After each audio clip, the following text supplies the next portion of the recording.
We have a talk today that might be considered slightly controversial. So we want to assure you that is not its intention. About too many years ago, I was in the city of Jaipur in Rajputana, India, and visited the observatory of the Maharajas of Jaipur. The observatory is one of 6 ancient structures going back several hundred years. The one in Jaipur, approximately 200 years. It consisted of a whole group of stone, marble, and bronze instruments. There was no telescope, nothing to see the stars with, and the dominating instrument was a sundial 60 feet high of stone. This was not the little garden variety we are familiar with, but a tremendous instrument, and the surface of the inner sides where the shadows were thrown by the sun were all carefully marked and noted down to a fraction of a degree. A magnificent achievement in classical antique astronomy. And the astronomer, who had spent a little time in England and spoke very good English, was in a particularly gleeful mood. He was practically beside himself with sheer delight. With his stone instruments, he had discovered an error in the British Nautical Almanac. Now, this is one of those types of occurrences which should bring modesty to the moderns, but it never does. We are quite certain that the world we live in has been properly identified, defined, and examined by the body of modern science. Actually, however, this is not quite true, because we have overlooked something that the ancients knew long ago. We may want to deny it. We're not trying to prove to you that it's true, but has it long been held by the people with the stone instruments that the planet is not a thing, it is a being. The planet is alive. Now, this might be questioned by the physicists, and yet the physicist is here, and he has depended upon the planet for being here. All things that live in our planetary atmosphere have life, and as the source of them, the mysterious globe from which they all come, is that unalive? Can that which has no life sustain life, bring it forth, bring it to maturity? Can that which has no life within itself regulate the entire structure of the globe and everything that lives upon it? Does this same inanimate thing, can we hold it responsible, isolated as it is in space, as the source of all life for us, and yet have none itself? The ancients could not conceive of such a circumstance. They had to recognize the planet as a living being. The moment we have the planet as what the Kabbalists and Hermetists call the microcosm, then we also have the microcosm of the solar system. And we come to the realization gradually that the solar system is not something wandering about in space, subjected only to physical laws. All physical laws are subjected to something else. Beyond the ordinary ken of the average person, there is a vast invisible. And yet from this invisible all things come. Therefore it is not exactly proper to say that the invisible is nothing. It may not be a thing, but it is the source of all things. Therefore, out of that which apparently has no existence, modern intellectualism has tried to pour the vast accumulation of forms of life and laws of life and ways of life. The ancients had a different viewpoint on this, and I think sometime part of that viewpoint at least is going to be justified. We are going to realize that the planet is a living entity, that it is as a being, and as an entity it is surrounded by magnetic fields, and these magnetic fields help to sustain the life that is on the planet. And all things living upon the planet are subject to its laws. Only that which is not upon the planet, or not visible or physically existing, can evade the inevitability of natural law. Well, to go a little further into this type of thinking, we find through the ancients that the planet had an aura. We begin to suspect from studies in Zen and Orientalism that the human body has an aura. And we gradually come to the realization that there is much of similarity between the human body and the planetary body. That both, in a sense, are sustained by the same life, both are subject to the same laws, and each has its entire destiny framed into the pattern of the house in which it lives. So we have now a human body with its magnetic field. We have a planet with its magnetic fields. Now, the human magnetic field can have no origin other than from the planet. It is not something separate. It is not a divided thing. It is a division of one greater thing. Therefore, we all are dependent upon the same energy field for survival. This energy field is in the magnetic field of the planet itself. It has its rules, it has its laws. And the same magnetic field, when it is enclosed within the human body to make the human being alive, is the source of our life. It is what gives us the skill and strength to exist.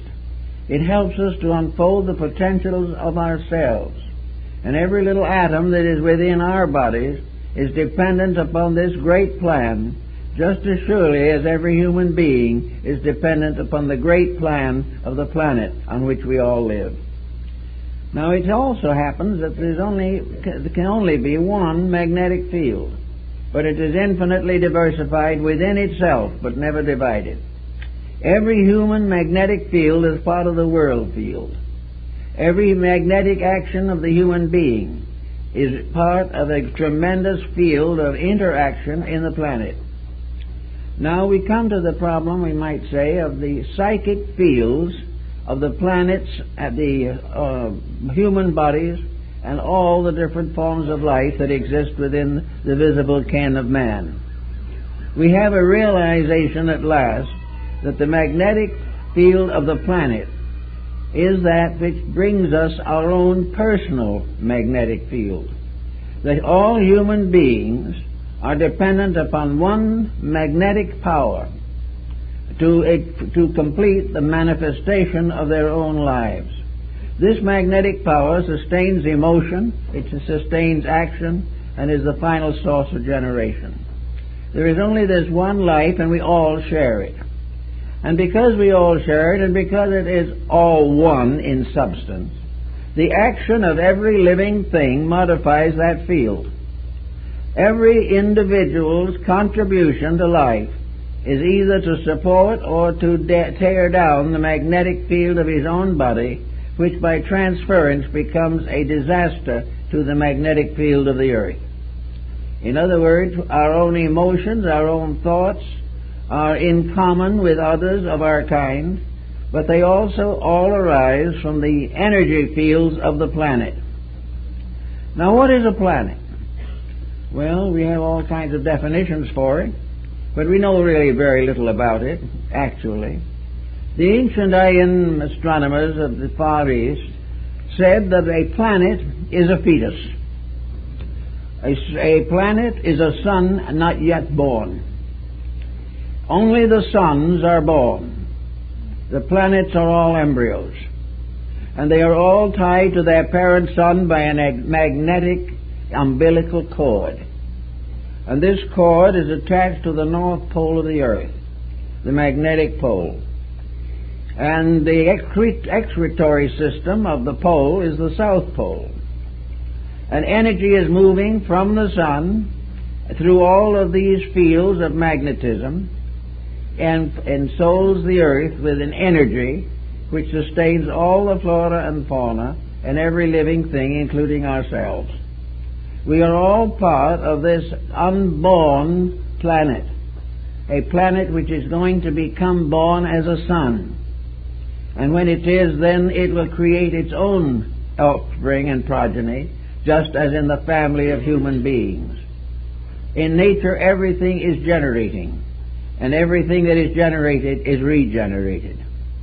So the planet becomes a kind of a prenatal womb in which a new sun is preparing to manifest itself, is to graduate forward and become a free spirit in the great sidereal atmosphere. Now, as we study this a little further, we come to another interesting point, namely that all forms of life on a planet are like beads strung upon a single thread. They are all part of this magnetic field, sustained by it. And when they pass out of physical existence, there is no change in the magnetic structure. It simply means that a body is no longer there to be magnetized, but somewhere else another body has come which will be magnetized. But the magnetic field is the energy which makes all things animate, and it makes all things capable of fulfilling the destiny which is their proper kind. And it produces the necessary internal motivations and insights to carry on the process of evolution. So now we come to our little problem of the morning, and that is, as long as the human being is living off of the planetary atmosphere, just as much as he is living off of the harvest of the physical planet, he is bound into an economy. He is made to realize, if he can possibly be converted to the thought, that it is purposely, definitely a part of his plan, that he shall cooperate not only with others of his kind, but with all living things and all laws pertaining to living things. The idea that the human being is different from everything else is one of the most objectionable forms of egotism that exists, and it gets the whole world into trouble all of the time. Here we are completely indebted to life for everything, and then we try in our own feeble way to destroy the very life upon which we depend. We neglect the realities in a desperate effort to advance the egotistic systems of our own making. We try as hard as we know to destroy the very source of our own life. So we find interesting things as we go down through the pages of history and through the pages of physical science.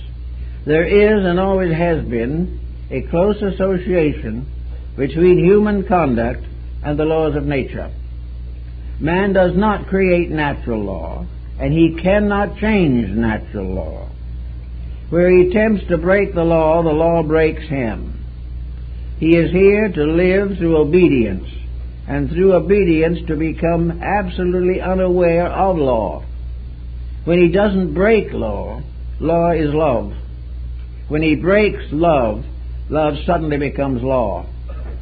Where there is obedience, there is no pain, no misery, and no destruction.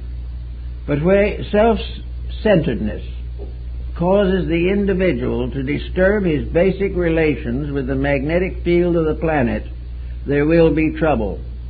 Now we just pause for a few moments and study the human side of this matter. Here we are as little beings upon a large planet. We recognize four basic types of life at the present time as evolving on our planet.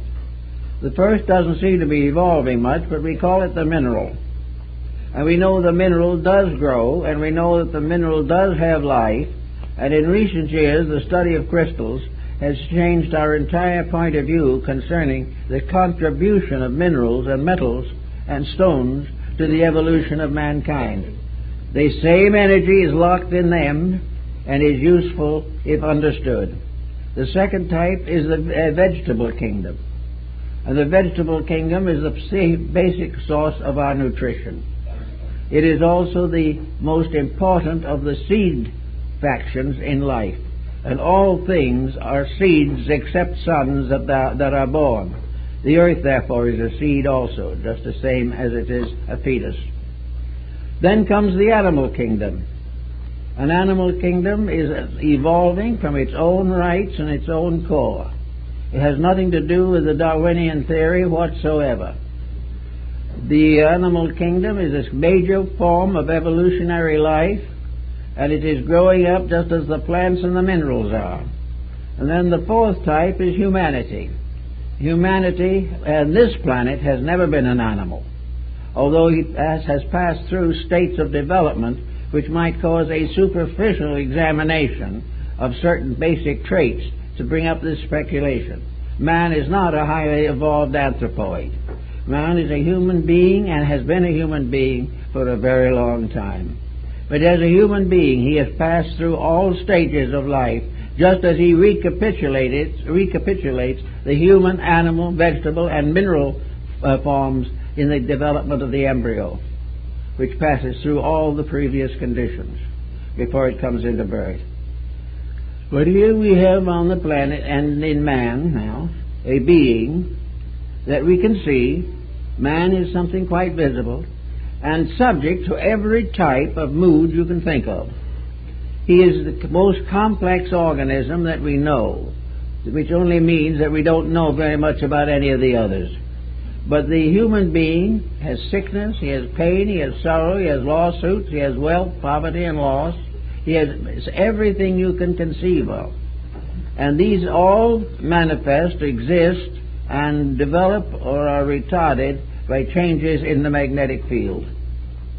So man, as a starting out in life, has this field upon which he is to depend for energy.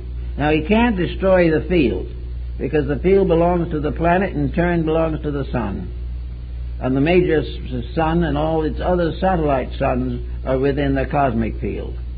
This wonderful great energy field man cannot destroy, but he can destroy his own link with it, or break down his own relation with it.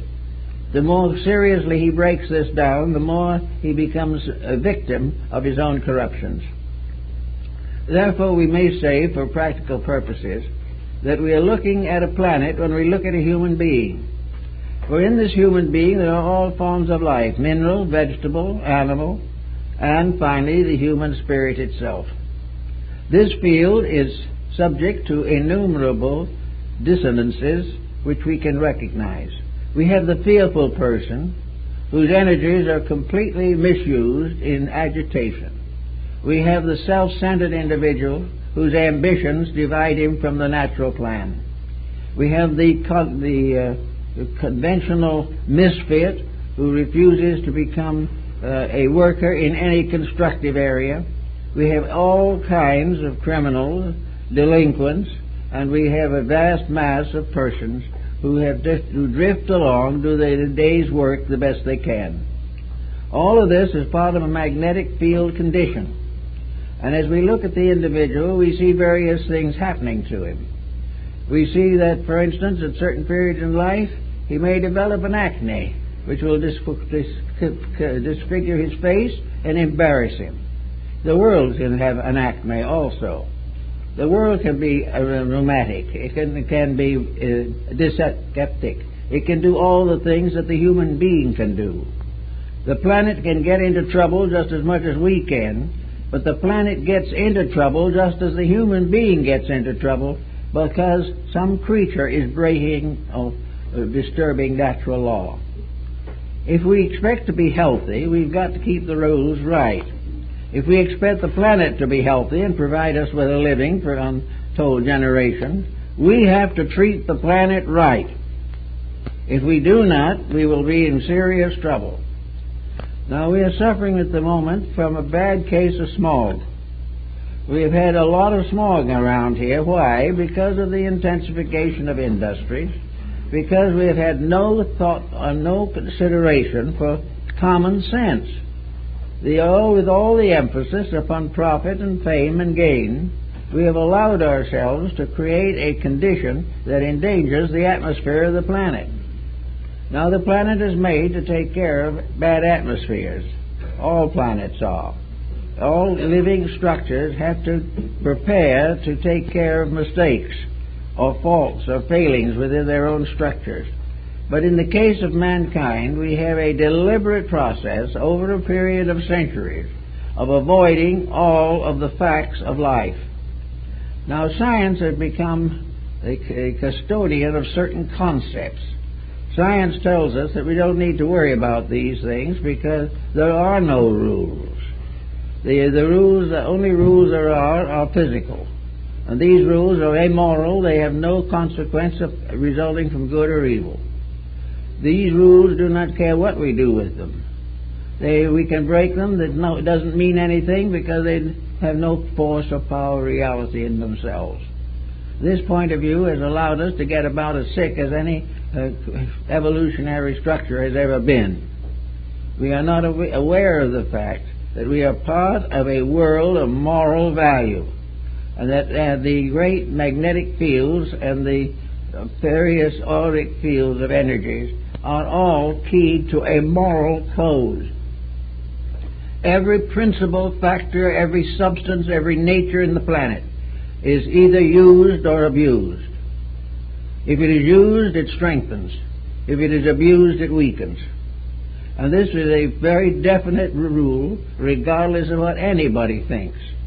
Now, it may be possible to argue that a misuse does not constitute a moral error. In most cases, it does, however. The only possible explanation that is not clearly responsible is ignorance. Well, ignorance was all right when we had to be ignorant, but ignorance is not natural to us any longer. It takes a long time of special training to become thoroughly ignorant now. We have to make a career out of it. We have to settle down and work on it, and one by one kill out all of our own common sense and all the things that make value to us in daily living.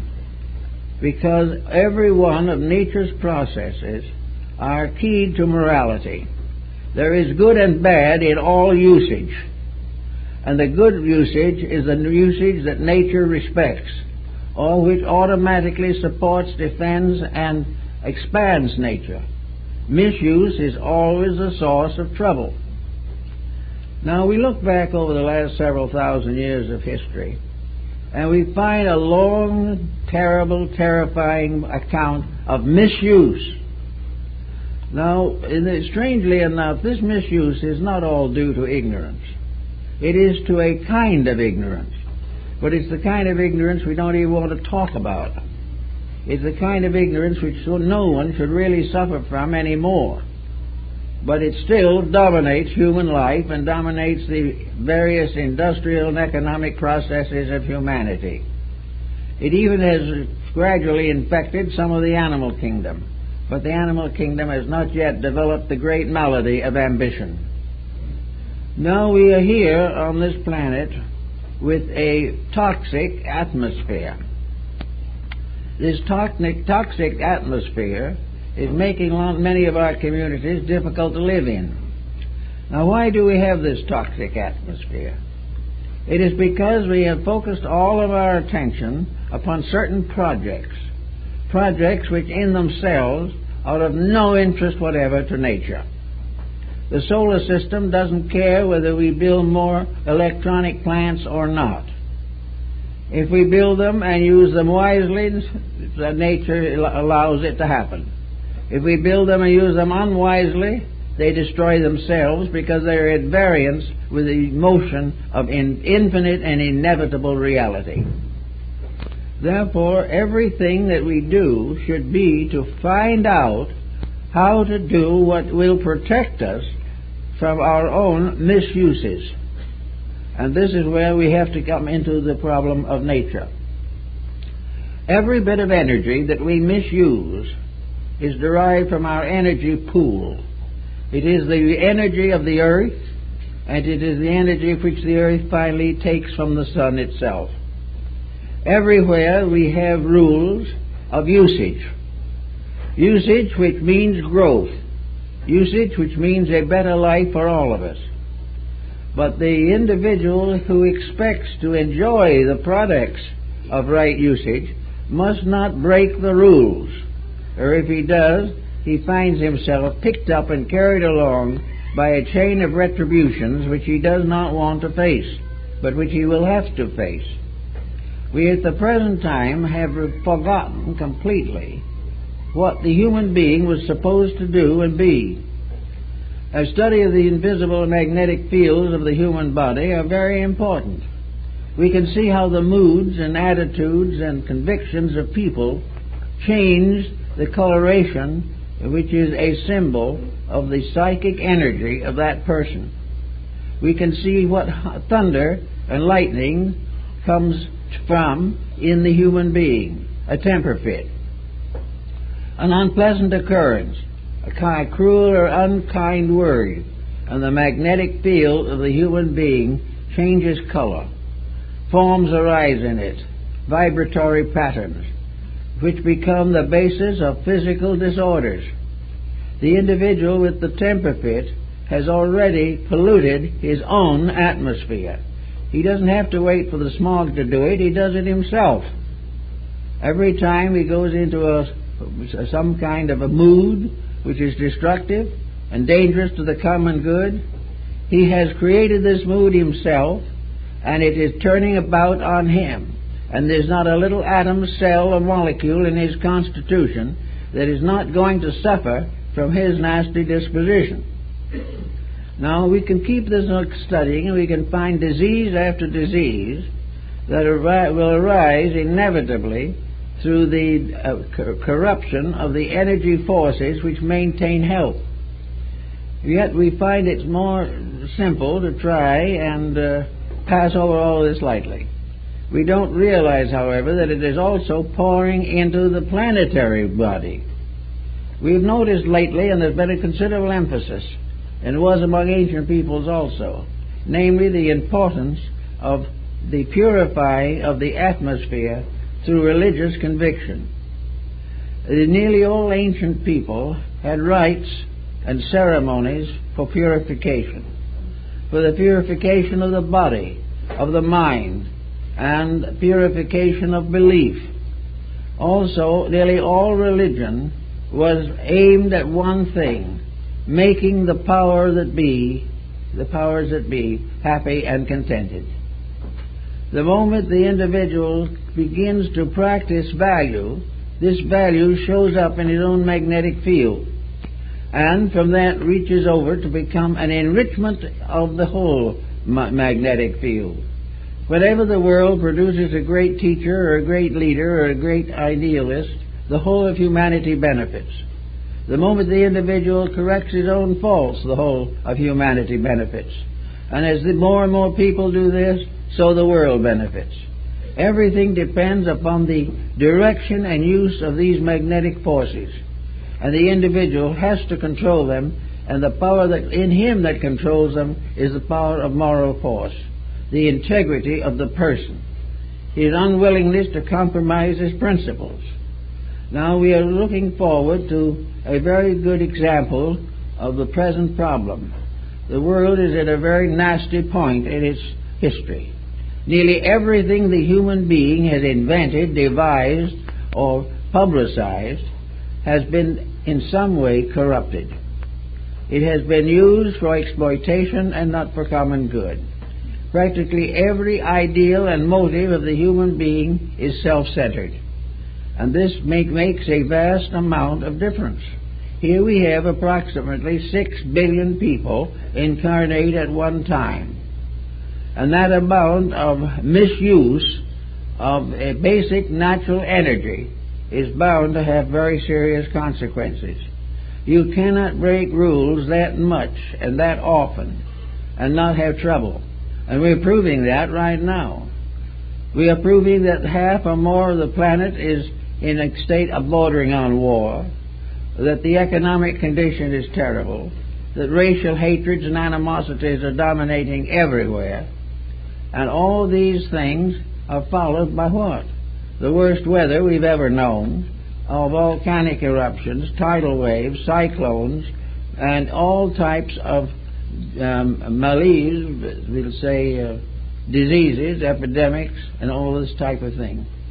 These chain reactions are simply set up as centers of infection within the magnetic field of the earth itself. As a human creation today, we are practically enveloped in our own smog. We are infected in something with something we can't see, but it is the disintegration of our idealism, the failure of our hopes, the disappointments that we are facing, and the disillusionments that we have with leadership in every field. We have gradually created a very toxic atmosphere under which we must function. And as this spreads, it spreads not only around us, but within us, because we are all taking our energy from the same pool. And if that pool is corrupted, everyone suffers to a degree. When we destroy the purity of drinking water, we all get sick. When we destroy the purity of the life energy upon which we live, and which is given to us as a means of survival, as we adulterate, pervert, and proselyte in these areas, we get sick. And we're going to get sicker still if we don't stop doing it. Now, this is not a matter basically of theology. It is just a matter of right and wrong. And right and wrong are far older than any theological system. It means that the individual has got to clear out a lot of toxin within himself. And this psychic toxin is affecting nearly everyone. It is destroying the average person's sense of values. It is destroying the average person's integrities, or cutting them down. It's making all the natural and good things of life more difficult to find or work with, simply because we have gradually polluted not only our own bodies, but the air we breathe. We know this physically. No one ever questions it. We know we're in very bad condition. We know that we're in trouble with all the transportation practices. We are corrupting the Earth's atmosphere constantly. And as with all of our knowledge and all of our skills, we do nothing to correct these basic factors. Instead of passing laws against this or rules against that, we have got to sometime face the fact that energy, life, has to be used well and correctly, or it will turn and destroy the person who abuses it. Nearly everyone, more or less, abuses life. They abuse the powers that were given to them to help them to grow into wonderful people. Now, a lot of persons say they would be better if it was a better world. Well, as you can reverse this and say it'd be a better world if these people did things better. But the fact remains that we are faced with a very serious disturbance, namely the loss of the control of our own action. We are gradually changing the planet into a cesspool. This is obvious. Is there not some answer to this? Why are we continuing to develop more and more material to dump into the cesspool instead of finding some safer way of just disposing of it? We keep on making all the mistakes, but we do not work on the remedies with any great enthusiasm. The reason why we don't work with the problems more honorably is because to do so would interfere with profit, would interfere with the person's ability to be the richest man in the neighborhood. To make the necessary correction, we would have to be honest. And this is the one price the world in general does not want to pay. They want to have the better conditions, but not to pay for it. Now we hear the smog problem, and we know that it is largely a matter of disastrous attitudes within ourselves. Most people are worried, and legitimately so. Most people are confused, frustrated, and mistreated according to their own standards of thinking. Nearly everyone, therefore, is a negative thinker. They are thinking in terms of what's the matter, and they are willing to pay for some sort of help as long as it doesn't mean they have to change their ways themselves. They do not want to change their ways. They want a world that changes to meet their desires. This will not happen. There is no way in which the planet can take care of this problem. There is no way in which it can work with the problems with which it has been burdened. If we study the planet in terms of its internal structure, we will find that it is classified and stratified very much like a solar system. It has its own interior structure with all the magnetic adjustments and problems. It has elements within the core which we do not know very much about. But it has a tremendous connection, umbilical cord tying it to the sun. And it is from the sun that all this energy is finally disseminated through everything, including agriculture. It comes up to us as our food. It comes through to us as everything we do and have. It comes through as our institutions, our schools, our churches, our laboratories, our office buildings. Everything is maintained and stratified and vitalized from the energy field of the planet itself. And therefore, everything that happens on the earth is either in harmony with or disharmonious with the energy standard of ethics. Energy has its own standard of right and wrong. And it serves either good or bad. But when it serves bad, it violates its own code, and there is disaster. War is an example. Petty politics is another. Inordinate ambition is another. All of these things are against nature, and we are now trying to find ways to correct some of these things. We're saying we must find a solution to war. We must find a way for preventing nations from going to war.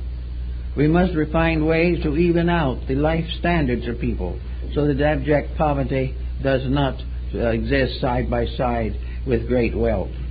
We have to get over our religious intolerances and misunderstandings and realize that we cannot worship our God by hating our neighbor. We have to go over everything that we do and straighten it out. And as we straighten it out, the smog will clear.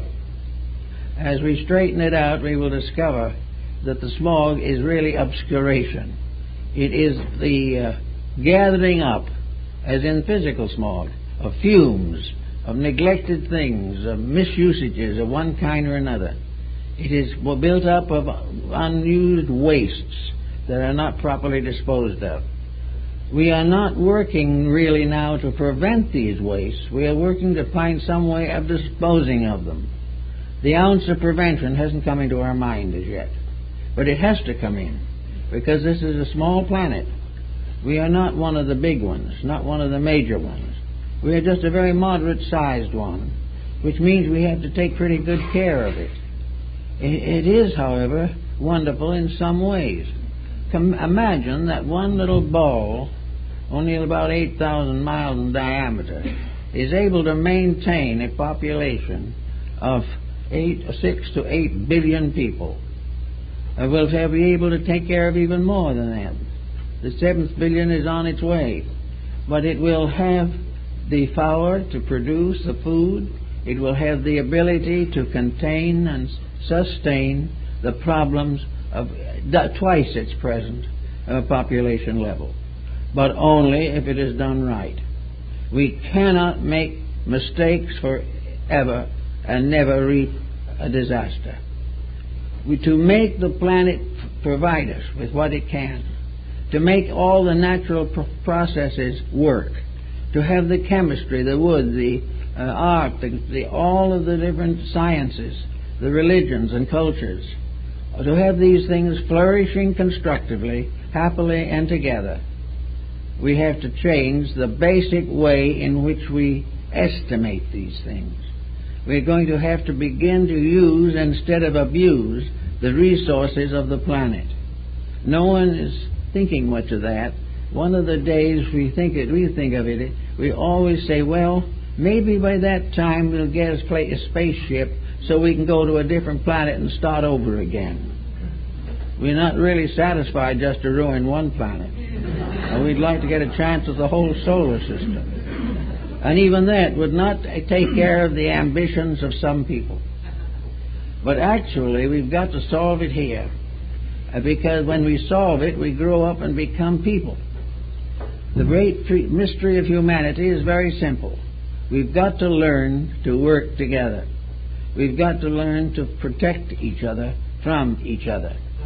We've got to build the understanding and the strength of character and the means to sustain and preserve our survival until the work of the planet is completed. It has its own cycle, and we have our cycle. Our cycle demands that we have to outgrow the planet. And in order to outgrow the planet, we're going to have to do something much better than we've done up to the present time. Now let's take a little look at the body system here. Supposing we can estimate the fact that there are more cells in the human body than there are human beings on the earth. In fact, there are probably more than there are humans, animals, and plants together. And these all work together under certain laws of organization and integration. Yet one sour note by a person can sicken that whole structure. We tear down a body that should last us more than it does, barring accidents or circumstances beyond control, but we can sicken this body with all its inhabitants, and these little cells, theoretically at least, will not know why. They will not know why they are no longer nourished. They will not know why the energies of life are turned away from them. They will not know why a great disaster, a stroke perhaps, disables the entire body. They will have no understanding of how and why these things happen. But they do happen, and they do affect everyone. And it's exactly the same thing with the study of the human body. 9 times out of 10, the ailment that affects us physically will begin with some inharmony between ourselves and universal law. In some cases, we don't know what the inharmony is, so we have to take it. But there are things we can do every day to reduce the hazards that result from the natural or unreasonable abuse of natural materials. We can work daily a little more wisely, a little more intelligently. You take, for instance, the mineral kingdom. The mineral kingdom is ruled by a magnetic field that is diffused. It is sort of in an atmospheric fog that runs through the planet and takes care of the mineral, placing part of a germ of life in each germ of mineral structure. Every mineral has a vibratory note of its own. This is now beginning to be understood, and a new therapy and psychotherapy are developing from the understanding we have of minerals and gems. We've always suspected the vegetable kingdom of being very important. We not only have considered it as a source of nutrition, but also as a use of medication. We have gradually studied medical botany, and minds like Paracelsus and Culpeper have done a great deal to prepare herbal and natural remedies. The plant kingdom is governed by an energy that moves from the core of the earth outward. In other words, it radiates. It's an energy from inside the planetary core that radiates more or less equally all over the Earth's surface. Where there are impairments, where it cannot function, then we have deserts or oceans. But even in the oceans, the plant life is still active. The motion of the plant energy is vertical, from within to the circumference. The animal energy circles, the energy field circles the earth, going around it, and passes therefore through the spine of the animal in a semi-horizontal position. Gradually, as the animal evolves, it has a tendency to become upright. But then, for the most part, the pure animal energy goes around the earth in a kind of like a cyclone around the central band of the planet. For all practical purposes, man is an inverted plant with his root in heaven and his body on the earth. But all of these different directions of energy all work together to produce what will ultimately be the perfect development of the human being. We will have the individual in whom all these energy flows are reconciled and become therefore the basis of the four types of life that we have within human consciousness. All the way along, as these energy fields work, we read in the paper of a devastating earthquake, and we also read in the fact that there has been another wave of anarchy somewhere on the earth. We have had war and we have had tragedy from the very beginning. And very careful statistics have shown that war is simply a disease of the sort of a hysteria of the emotional nature. It is a misuse of the etheric energies by a conscious misdirection of their purpose and work. The energy that is supposed to give us life, make us more useful to each other, is self-centered. And self-centered energy is wrong to start with. So we have all this primal problem to try to work out. But we must realize that the stagnation that we are in, where actually our transportation is bogged down, all of our institutions are suffering from lack of ethical maturity. We have to realize at this point that it is necessary to do something to change the basic state of things.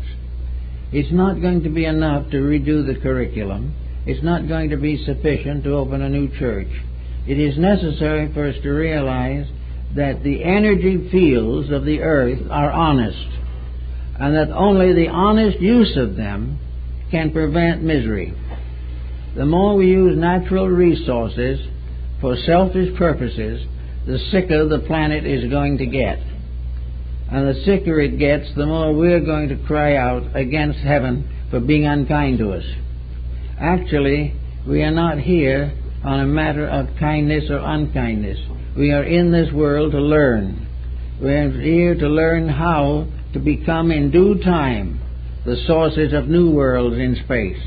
Evolution says that we've got to grow up. And if we don't grow up, we can never take our place with the constellations which fill the heavenly worlds. We have to grow. We have to learn the lesson. And the more we rebel against it, the more the lesson hurts us. The more we suffer from our own mistakes. The more certainly we are punished for our own ignorance. Now, there's no real reason why the 20th century, coming as it is coming gradually to an end, should try to hide behind the shield of ignorance. We are not that ignorant.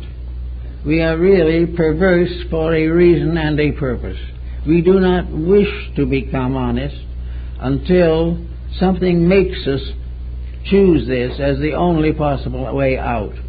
The problem we have to get rid of will be the self-interest, and the self-interest centered upon self-destruction.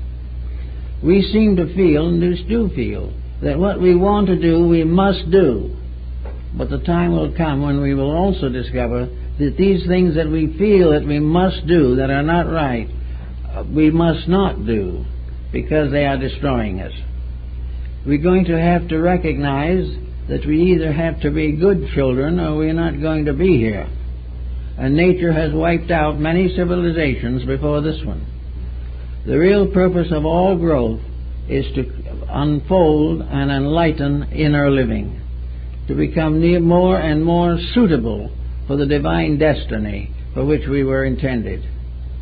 It's interesting to imagine the problem of a small planet where we have just one little ball floating in space, and all the responsibilities that we have, and all the great projects that we undertake, and all the great wars we insist on fighting, all on this little molehill in space.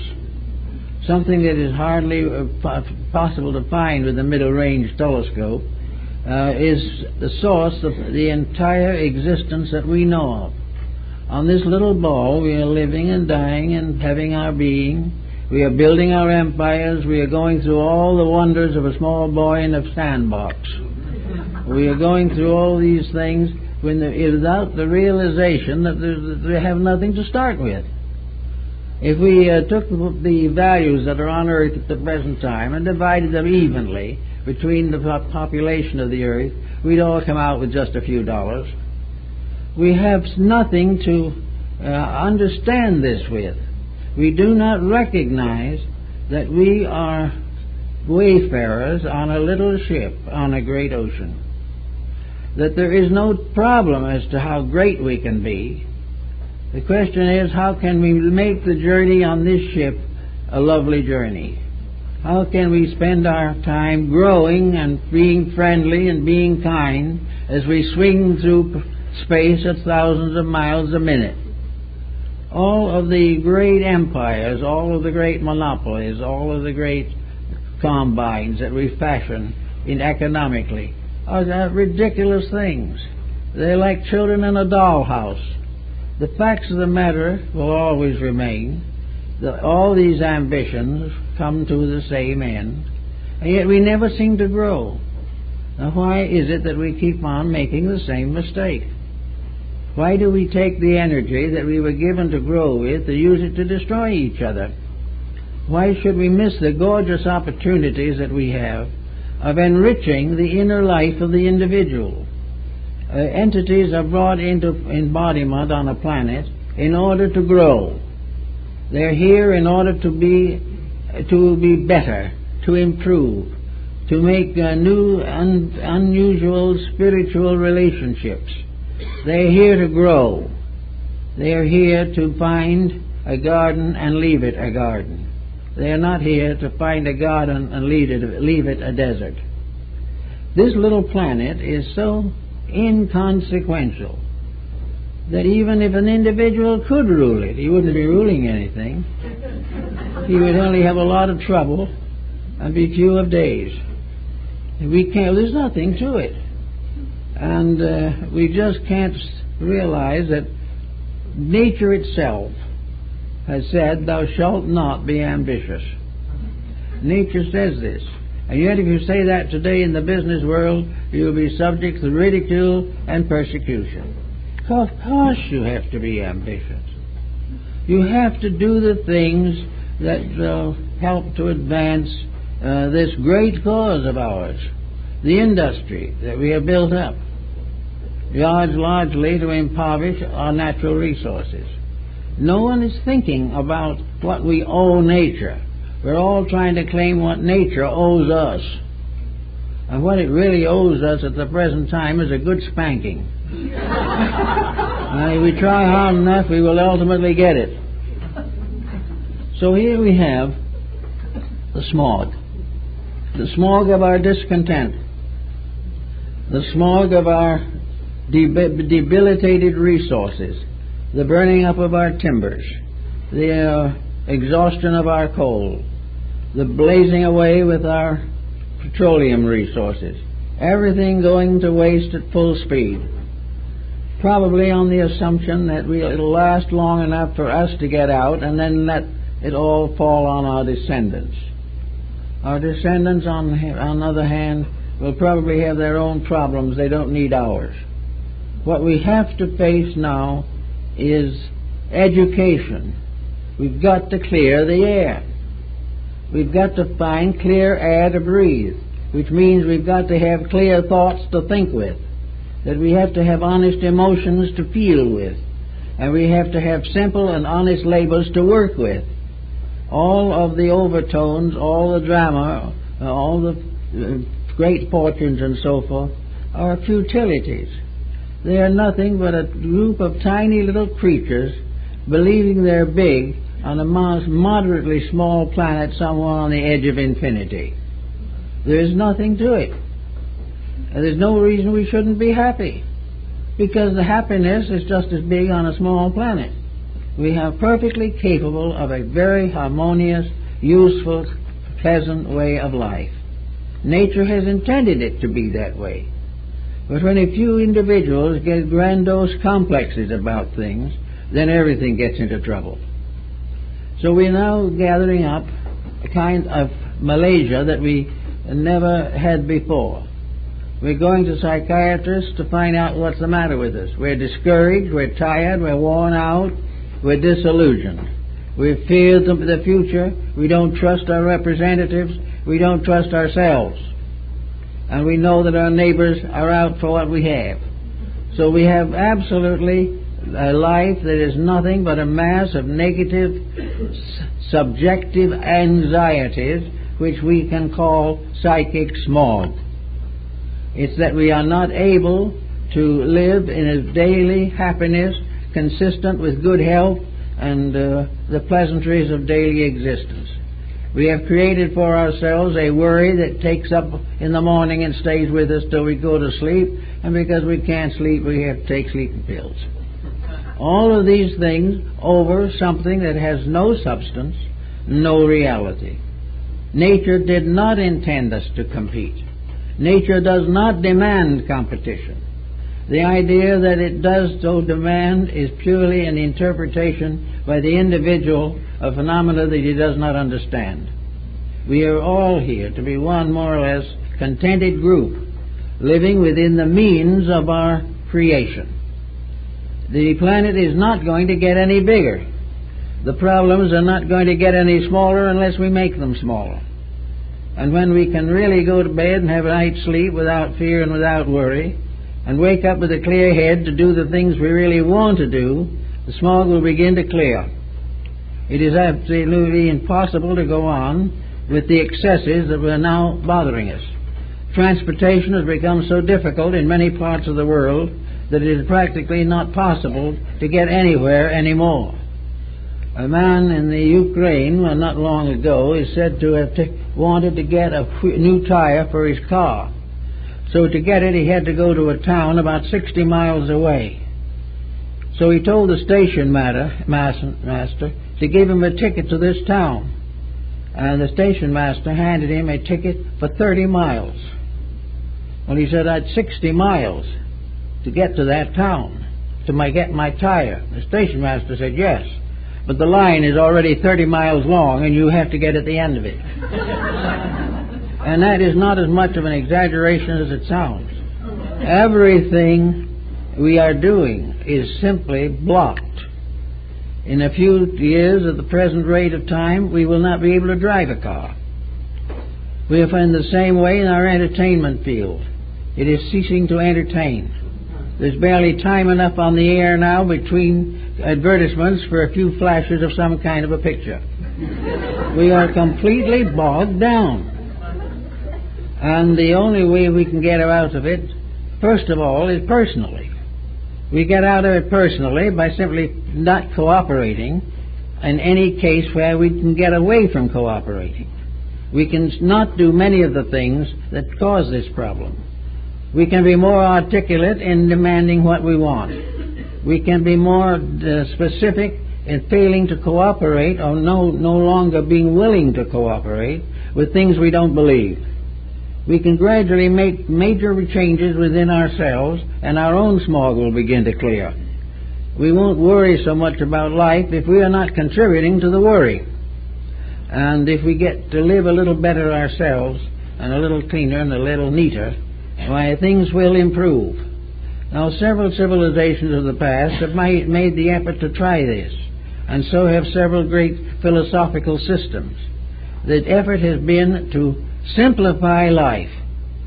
I think probably one of the best efforts was made in this direction was made by Buddhism.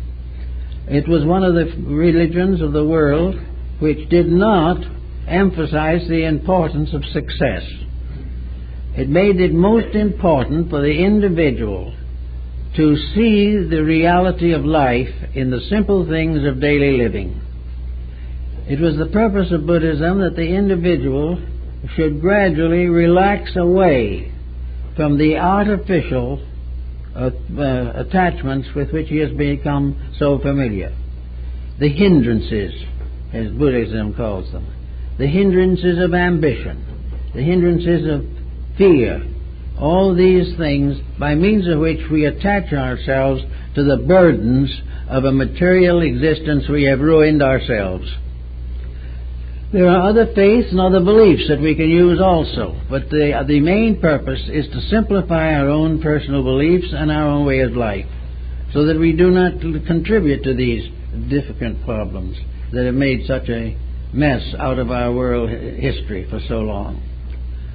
I think then we should definitely get together and say we're going to do something about pollution. Pollution is corruption. Pollution is ruining something. It is taking something that may be in itself decent and right and making it indecent and unright. It is doing things to use various capacities and abilities to advance corruptions. Now take the human mind, for example. We have a mind to think with. Is the computer going to help this any? They will gradually end up without even bothering to think. And yet when we get that far, we're not going to be many better people. We're not going to have anything but the tail. We're not going to be so wonderful. We'll just wait a few more years for somebody else to over-invent that. Something else will come. So we give our lives to learning to computerize, and what happens to this life within us? What happens to the mind and the heart and the soul? What happens to all the things that we were supposed to do? What happens to the little child that comes into the life of this world? A radiant little object of hope, to be gradually transformed into a wretch of desires and miseries. What are we doing? Why are we not using our world to make something out of it that we can be proud of? It's there. We have everything we need to do great and beautiful things. Down through the pages of history, we see some magnificent souls, great geniuses, great idealists, great servants of humanity, great teachers. Where are they in the textbooks? They're not there. We're not educating people to live better. We're educating people simply to use the mechanisms of a completely materialistic psychology of life. Therefore, we are sick, and we will be sick. Now, it may be that some of us have reached an age where we can't quite go back to school again and learn it over, but we can start where we are now and begin to study into some of these values. There are great ways of advancing knowledge. There are ways of becoming better than we were before. It's something that we can work with every single day. Everyone should have some self-expression. I think the old idea of the guilds was very good. In the days of the princes and the paupers, the guilds were the workmen's organizations that did the hard labor of Europe and built the empires which are now represented by the great palaces and cathedrals. The guildsmen always said you had to have two strings on your bow, and that if you are by some chance a cardinal of the church, you must also be a tradesman. So, if you like to, you can be a cardinal and you can also be a horseshoer. You can make the shoes for horses and put them on if necessary.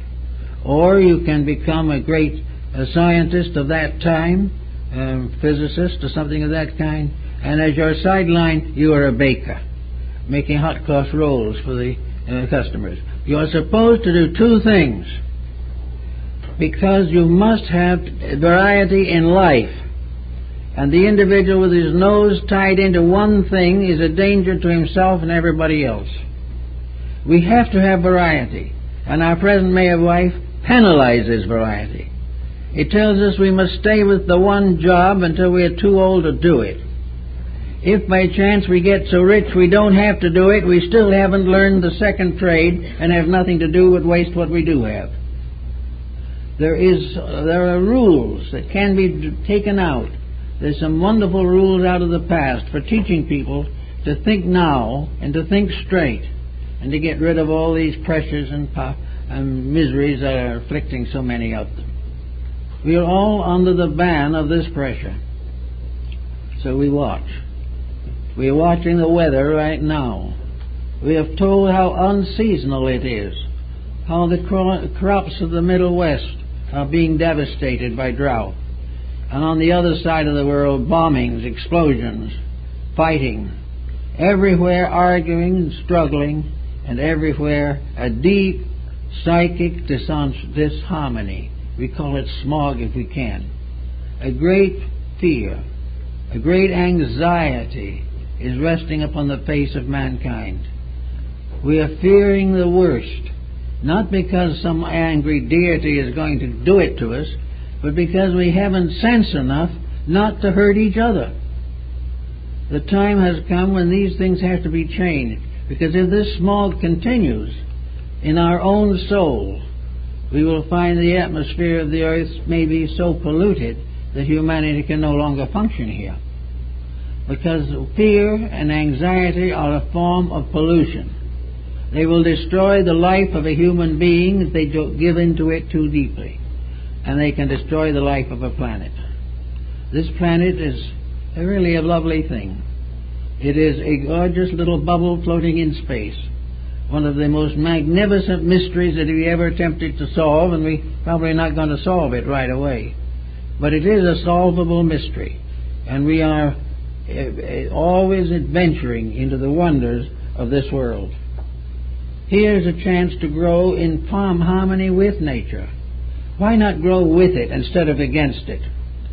Why not bring to the study of life a living interest? Why change it all into a laboratory experience?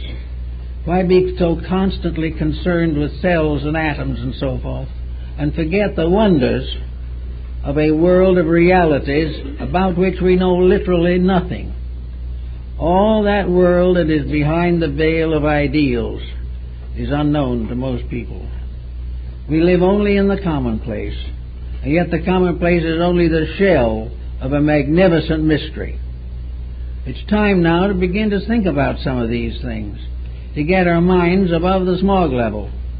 They say if you get up 6,000 to 7,000 feet, you can get away from the worst smog. If we can get our minds up 6 or 7 inches, we might become happier and more healthy people. We've got to get above the problem. And to get above the problem, we've got to live above it and think above it. We cannot brush the smog away with a machine. We have to change our way of life until we are harmless. And when we are a harmless creation, we will never have these problems to worry about. We will no longer have the problems of our abuse of animals, our abuse of human beings. We will never be sacrificing dreams and hopes and aspirations for a few cents profit. These things belong to a way of life that was primitive, aboriginal, savage. And it goes on and on. War is a savagery which have long gone have been overcome. There's no reason for these things. There's no need for them.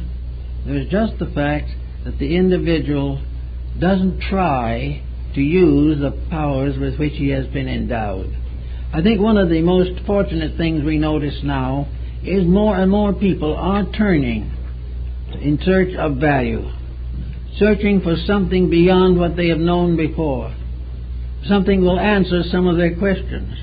But here again is a problem, because most of these people are not prepared to know an answer when they see it. They're not able or are still unable to select those things which are real from the various opportunities that are being expressed at the moment. Many of the most noble and beautiful of these opportunities are still uncertain, and we haven't the personal value and the personal knowledge to solve them.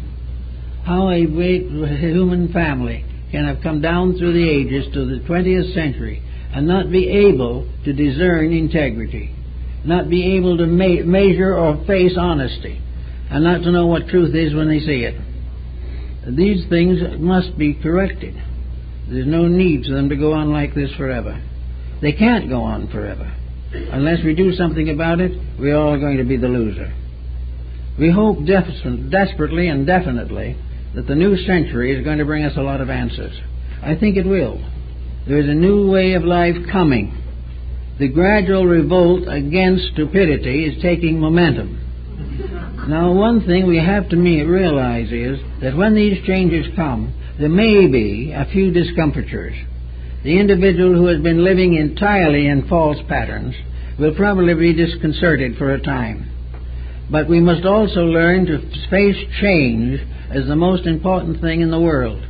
We must learn new things. We must learn to transcend our old beliefs and our old concepts and find better ways of approaching the serious problems of life. We need better families, better education for children, a better understanding to the growing young person going out into life. We need more young people who go out with dedications instead of simply desperate efforts to get rich. We don't need a lot of this flamboyant so-called superficiality with which we try to cover the miseries that we have. Beneath all this grandeur that we now have is an eternal abiding misery, because we have built it upon a plague-ridden foundation. When we get it down right to where it belongs, when we get solid ground under our feet, we can build wonderful worlds, worlds of beauty and truth and hope. We can be friends. We can know that our families are safe, that our children can go out without danger. For all these dangers and all these problems have come from individuals, one way or another, who have never recognized the natural purpose of life. The real reality, which has to finally take over, has not been properly taught or experienced. There is no reason in the world why a people as far advanced as humanity is today cannot solve its problems. It does not solve them because it doesn't know that they are problems. They assume it's just an inevitable fact that we be miserable forever. This is not an inevitable fact. This is an inevitable result of a very grave misunderstanding of values. We can clear the atmosphere, clean up our own lives, and build very wonderful new foundations quite easily if we really give it a little thought. One of the things we probably shall have to give a little more intent thought to is also the very simple but very inevitable and very transcendent meaning of love. With all things, where there is sincerity, there is growth. Where sincerity is hazarded, the greatest of all dangers comes to us. False affections, false emotions have sustained most of the miseries of history. But when unselfishly, kindly, and gently we love one another, we really honestly want to see each other succeed and grow and become better. If we would have a real warm spot in our heart for that which is true, and a great delight in those things which are simple, ordinary, commonplace, but in a way the greatest artistry of all. If we can begin to build some depth into our civilizations, we will be much happier. And we can get rid of this air smog, because smog is another name for greed, it's another name for personal ambition, it's a name for corruption and dissipation. It is whatever is against a clean world and a good humanity. And the time has come when we are beginning to have to divide the sheep from the goats. There is a situation coming in which individuals will either have to improve or face hardships and pains and sufferings which they did not need to face at all. It is now time to get to work and clear the air. They're going to have to pass some rules on smog, there's no doubt about that, but everyone will find some way of avoiding or evading the rules. But when we finally come to the point where there is no more any way of evading, the smog in our own hearts will clear. The uncertainties which we have allowed to accumulate will gradually fade away. And the antagonisms we have built on the basis of ambitions and competition will have no longer any meaning. Then we will be what we were in the first place and always will be, when it comes right down to the facts of things, very likable human beings who are getting each other and themselves into a lot of trouble over nothing. We're allowing things to happen that should never have happened, simply because we didn't realize the importance of a constructively planned life. But these things are coming home to us as never before, and I think they will continue. And by the end of the present century, I think we'll be much further on than we are at the present time. We notice at several places where these changes are beginning. We notice that the great power, the great tremendous driving promise of materialism has become a definite failure. We are finding religion sneaking back into practically every political system of the world, because there's no way of having good people without good ideals. A mechanistic civilization can never be great or permanent, because everywhere we look we see an infinite mystery, a tremendous grasp of spaces which no materialist can really understand. We have tried materialism as a means of solving the mysteries of superstition, and we've resulted with a materialistic superstition that is the most dangerous of all. We need religion, we need truth, and we need love, and we need friendship, and we need kindness. And with these the air is clear. With these also we have economy of living. We will no longer be in a position where we are constantly jealous of somebody else's possessions. All these things are not worthy of human beings, but we have tolerated them too long. And for that matter, here is this little ball going through the air at a tremendous rate of speed. A little world of itself. We hope it will last a while yet, probably will. But here we are out here sort of half shipwrecked, and for a few years we live here, and we make all this mess out of it. Why not just simply face it as it is, a pleasant trip with a good deal of friendship, a little hard work, a great deal of hope, and a love of study and improvement, and a simple acceptance that it is all part of a divine plan. And when we realize that, we can settle down and be human beings again, instead of all these transcendent giants which are nothing but midgets in disguise. When we get this thought a little bit better fixed, I think the smog will clear, not only on the outside but the inside. Get rid of it in ourselves and you'll find the air on the outside will get much more worthwhile to breathe. And we won't all have to go around studying and stammering with headaches and heartaches as we have been in recent years. So when it comes to smog, let the clearing of smog begin with us. And if we do that, we'll all get along better. No, that's it.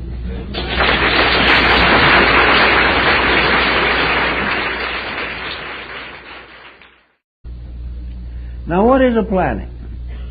Well, we have all kinds of definitions for it, but we know really very little about it, actually. The ancient Ayan astronomers of the Far East said that a planet is a fetus. A planet is a sun not yet born. Only the suns are born. The planets are all embryos. And they are all tied to their parent sun by a magnetic umbilical cord. And this cord is attached to the north pole of the earth, the magnetic pole. And the excretory system of the pole is the south pole. And energy is moving from the sun through all of these fields of magnetism and ensouls the earth with an energy which sustains all the flora and fauna and every living thing, including ourselves. We are all part of this unborn planet, a planet which is going to become born as a sun. And when it is, then it will create its own offspring and progeny, just as in the family of human beings. In nature, everything is generating, and everything that is generated is regenerated. So the planet becomes a kind of a prenatal womb in which a new sun is preparing to manifest itself, is to graduate forward and become a free spirit in the great sidereal atmosphere. Now, as we study this a little further, we come to another interesting point, namely that all forms of life on a planet are like beads strung upon a single thread. They are all part of this magnetic field, sustained by it. And when they pass out of physical existence, there is no change in the magnetic structure. It simply means that a body is no longer there to be magnetized, but somewhere else another body has come which will be magnetized. But the magnetic field is the energy which makes all things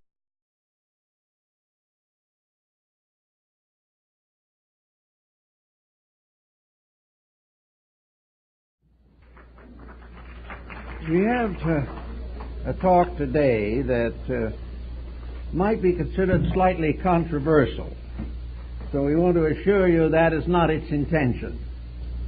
About too many years ago, I was in the city of Jaipur in Rajputana, India, and visited the observatory of the Maharajas of Jaipur. The observatory is one of 6 ancient structures going back several hundred years. The one in Jaipur, approximately 200 years. It consisted of a whole group of stone, marble, and bronze instruments. There was no telescope, nothing to see the stars with, and the dominating instrument was a sundial 60 feet high of stone. This was not the little garden variety we are familiar with, but a tremendous instrument, and the surface of the inner sides where the shadows were thrown by the sun were all carefully marked and noted down to a fraction of a degree. A magnificent achievement in classical antique astronomy. And the astronomer, who had spent a little time in England and spoke very good English, was in a particularly gleeful mood. He was practically beside himself with sheer delight. With his stone instruments, he had discovered an error in the British Nautical Almanac. Now, this is one of those types of occurrences which should bring modesty to the moderns, but it never does. We are quite certain that the world we live in has been properly identified, defined, and examined by the body of modern science.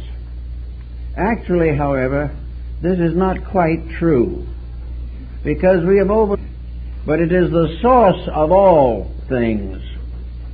Therefore, out of that which apparently has no existence, modern intellectualism has tried to pour the vast accumulation of forms of life and laws of life and ways of life.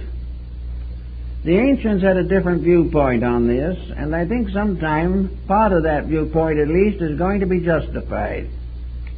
We are going to realize that the planet is a living entity, that it is as a being, and as an entity it is surrounded by magnetic fields, and these magnetic fields help to sustain the life that is on the planet. And all things living upon the planet are subject to its laws. Only that which is not upon the planet, or not visible, or physically existing, can evade the inevitability of natural law. Well, to go a little further into this type of thinking, we find through the ancients that the planet had an aura. We begin to suspect from studies in Zen and Orientalism that the human body has an aura. And we gradually come to the realization that there is much of similarity between the human body and the planetary body. That both, in a sense, are sustained by the same life, both are subject to the same laws, and each has its entire destiny framed into the pattern of the house in which it lives. So we have now a human body with its magnetic field. We have a planet with its magnetic fields. Now, the human magnetic field can have no origin other than from the planet. It is not something separate. It is not a divided thing. It is a division of one greater thing. Therefore, we all are dependent upon the same energy field for survival. This energy field is in the magnetic field of the planet itself. It has its root, something that the ancients knew long ago. We may want to deny it.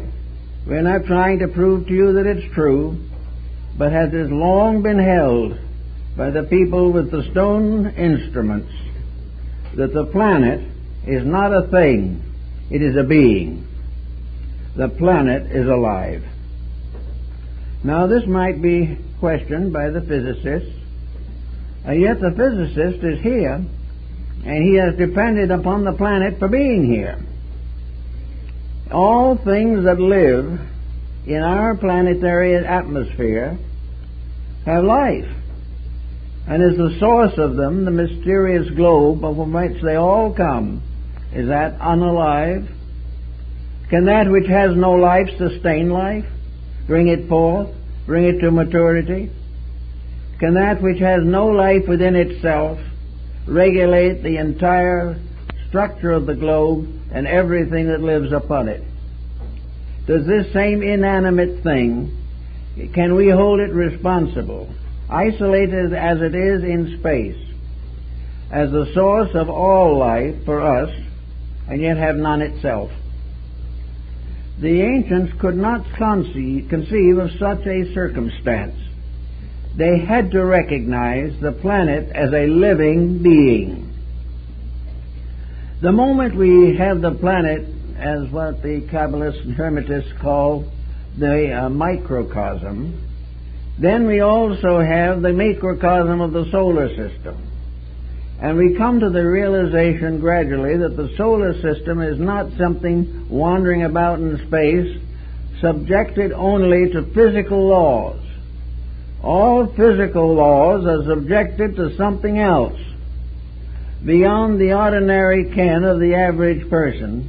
There is a vast invisible, and yet from this invisible all things come.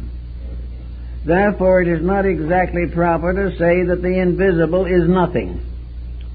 It may not be a thing. Rules, it has its laws. And the same magnetic field, when it is enclosed within the human body to make the human being alive, is the source of our life. It is what gives us the skill and strength to exist. It helps us to unfold the potentials of ourselves. And every little atom that is within our bodies is dependent upon this great plan, just as surely as every human being is dependent upon the great plan of the planet on which we all live. Now it also happens that there can only be one magnetic field, but it is infinitely diversified within itself, but never divided. Every human magnetic field is part of the world field. Every magnetic action of the human being is part of a tremendous field of interaction in the planet. Now we come to the problem, we might say, of the psychic fields of the planets, the human bodies, and all the different forms of life that exist within the visible ken of man. We have a realization at last that the magnetic field of the planet is that which brings us our own personal magnetic field. That all human beings are dependent upon one magnetic power to complete the manifestation of their own lives. This magnetic power sustains emotion, it sustains action, and is the final source of generation. There is only this one life, and we all share it. And because we all share it, and because it is all one in substance, the action of every living thing modifies that field. Every individual's contribution to life is either to support or to tear down the magnetic field of his own body, which by transference becomes a disaster to the magnetic field of the earth. In other words, our own emotions, our own thoughts, are in common with others of our kind, but they also all arise from the energy fields of the planet.